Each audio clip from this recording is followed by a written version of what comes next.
চরমোনাই পীর সাহেবের বিরুদ্ধে আইনি নোটিশ পাঠিয়েছে সুপ্রিম কোর্টের আইনজীবী শেখ ওমর কোরআন অপমাননার বিরুদ্ধে। নায়েবে আমির মুফতি ফয়জুল করিম সাহেব বলেছেন যে হজের পুরো ব্যাখ্যা নেই কোরআনের ভিতরে।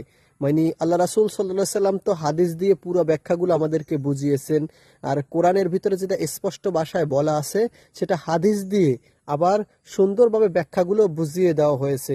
এখন যদি কোরআনে স্পষ্ট ভাষায় সবগুলো যেহেতু বুঝিয়ে দেওয়া উল্লেখ নাই, এভাবে অনেকভাবে নায়েব আমির মুফতি ফয়জুল করিম সাহেব বুঝিয়েছে। এখন একজন আলেম মুফতি মুহাদ্দিস পীর সাহেব হয়ে, সে একজন হক্কানি আলেম হয়ে সে কোরআনের ব্যাখ্যা বুঝে না, কোরআন বুঝে না। কোরআন বুঝে কেডা?